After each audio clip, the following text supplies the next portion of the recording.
Good morning class. Today we have started with our chapter 4 Dream Rivalry. It is written by Charles Lamb. इस ऐसे में Charles lamb ने अपनी personal life के बारे में लिखा हुआ है और ये एक राइवरी है। राइवरी का मतलब क्या होता है? जो दिन में देखा हुआ सपना है। इस स्टोरी में चार्ल्स लैम अपने दो बच्चों के बारे में बता रहे हैं। एक बच्ची है, उसका नाम है एलिस, और एक लड़का है जिसका नाम है बॉय। और उन दोनों को वो अपने पुरानी यादों के बारे में बता रहे हैं कि वो कैसे रहते थे अपने फैमिली मेम्बर्स के साथ में, कैसे घूमने जाते थे, सभी जगह के बारे में बताते हैं। जैसे हमारे पेरेंट्स भी उनकी पुरानी यादें हमसे बताते हैं कि हमारे ज़माने में ऐसा होता था, इस तरीके की बातें होती थी। ठीक है, यहाँ पर भी चार्ल्स अपने दोनों बच्चों को अपनी पुरानी मेमोरीज़ या अपने बचपन के बारे में बताते थे कि कैसे रहते थे, क्या करते थे। चार्ल्स उनको अपनी ग्रैंड मदर मिसेस फील्ड के बारे में बताते हैं।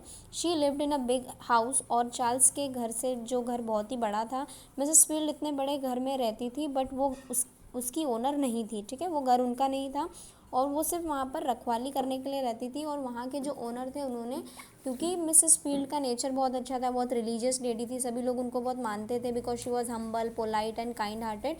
तो उसके ओनर ने उनको वहाँ पर रहने के लिए कहा हुआ था और वो उस घर में ऐसे रहती थी जैसे वो उन्हीं का खुद का घर हो। चार्ल्स भी कभी कभार छुट्टी में उस घर में जाया करते थे अपने सिबलिंग्स के साथ में, कज़न्स के साथ में, और वहाँ पर खेलते रहते थे। ठीक है, और सभी लोग उनकी ग्रैंड मदर की बहुत रिस्पेक्ट करते थे। चार्ल्स टेल्स हिज चिल्ड्रन की थोड़े समय बाद उनकी दादी मिसेस फील्ड की डेथ हो जाती है कैंसर की वजह से। और जो फ्यूनरल, और जब उनका फ्यूनरल होता है तो काफ़ी सारे लोग उनके फ्यूनरल में आते हैं बिकॉज जैसे कि चार्ल्स की दादी काफ़ी हेल्पफुल थी और रिस्पेक्टफुल वुमेन थी। ठीक है, और उनके यंग एज के बारे में भी बताते हैं चार्ल्स की उनकी दादी मतलब जब यंग थी तो उन बहुत अच्छी पर्सनालिटी थी, काफ़ी लंबी हाइट की थी, काफ़ी सुंदर लेडीज़ थी, और उनकी तरह कोई भी दूसरा डांस नहीं कर पाता था। जितनी अच्छी खूबसूरत, पूरी कंट्री में वो बेस्ट डांसर से अवॉर्डेड थी। और लास्ट में उनको कैंसर हो जाता है जिसकी वजह से उनकी डेथ हो जाती है। चार्ल्स बाद में बताता है कि रात को जब उनकी दादी रात को अकेले सोती थी तब उनसे मिलने के लिए दो भूत आते थे, मतलब दो छोटे बच्चे की परछाई वो देखती थी और वो कहती थी कि ये गलत, ये दोनों जो भूत हैं ये बहुत ही अच्छे हैं क्योंकि ये डिवाइन स्पिरिट है, यानी कि गुड स्पिरिट्स हैं और उनको कोई हार्म नहीं करेगी। और चार्ल्स को इस बात से डर लगता था, इन दोनों जो भूत मान लो या दो स्पिरिट्स उनको दिखती थी परछाई के रूप में बच्चों की। और चार्ल्स काफ़ी डरते थे, लेकिन उनकी दादी को कभी भी इस बात से डर नहीं लगता था। और वो, क्योंकि चार्ल्स रिलीजियस नहीं था, वो भगवान में नहीं मानता था, और उनकी दादी भगवान में विश्वास करती थी, इसलिए उनको डर नहीं लगता था।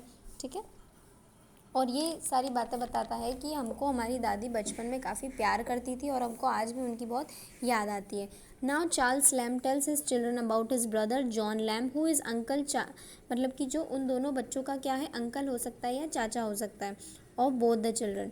अब Mrs field loves John more than anyone else. तो जो जॉन लैम है, चार्ल्स लैम का बड़ा भाई, उसको दादी सबसे ज़्यादा प्यार करती थी और चार्ल्स को कम करती थी, क्योंकि जॉन क्या था, बहुत ही ब्रेव बॉय था, एक्साइटिंग था, है ना, अमेजिंग पर्सनालिटी थी।